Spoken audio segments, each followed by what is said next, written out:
Bonjour frères et sœurs, bonjour, je sais que vous allez bien.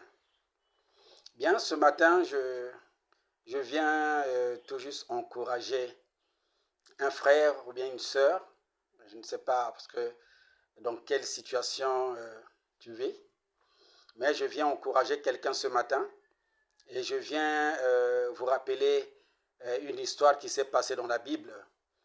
Il était une fois les disciples qui étaient en train de naviguer dans la mer avec le Seigneur qui était dans leur barque. Et il est écrit que le Seigneur était au fond de la barque et s'est allongé au fond. Et il naviguait. Mais arrivé à un certain moment, le vent s'est levé. La tempête s'est levée et la barque n'avançait plus. Et les disciples ont tenté de faire de leur mieux à pouvoir combattre et faire avancer la barque, mais rien ne marchait.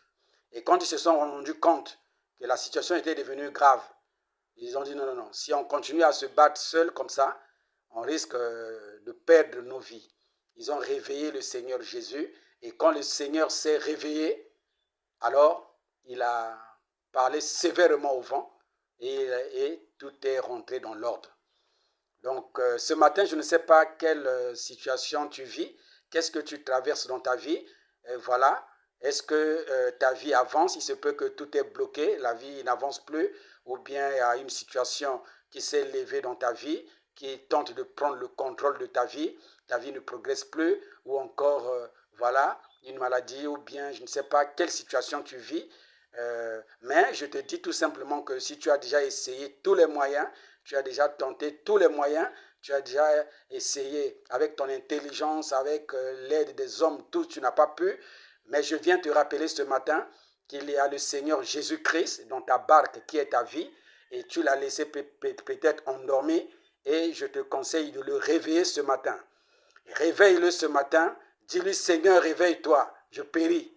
Réveille-toi, je péris. De la même manière que l'apôtre avait dit lorsqu'il marchait sur l'eau et quand il commençait à s'enfoncer, il a dit Seigneur, je péris, sauve-moi.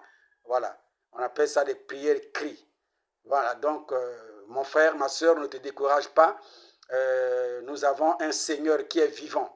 Il attend tout juste que tu puisses crier à lui, que tu puisses lui demander de prendre le contrôle de ta vie. Voilà, tu as tenté de te battre seul, tu as tenté et tu t'es rendu compte que par ta force, tu n'arrives pas. Ne sois pas découragé, n'abandonne pas, parce qu'il y a quelqu'un qui est là, il s'appelle Jésus-Christ. Alors crie à lui afin qu'il remette de l'ordre dans ta vie. Il fait taire celui qui est en train de crier, celui qui veut prendre le contrôle de ta vie, celui qui veut te prouver que rien ne va avancer. Non, nous avons le Seigneur Jésus-Christ qui est là. Réveille-le de ta barque qui est ta vie. Réveille-le qui prenne le contrôle de ta vie. Tu vas voir que la tempête va s'apaiser. Tu vas voir que tout va rentrer dans l'ordre. Quelle que soit la situation que tu vis, crois que le Seigneur Jésus est capable de remettre de l'ordre dans ta vie. Il est capable de remettre de l'ordre dans ta vie au nom puissant de Jésus-Christ. Voilà, cela est possible. Voilà, je suis venu ce matin tout juste pour te dire ça. Je ne sais pas pourquoi cela en est ainsi, mais c'est mon devoir de le faire. Voilà, je vous souhaite à tous une excellente journée en compagnie de notre Seigneur Jésus-Christ. Voilà, que la grâce de Dieu nous accompagne durant toute la journée. Et voilà, merci. Amen.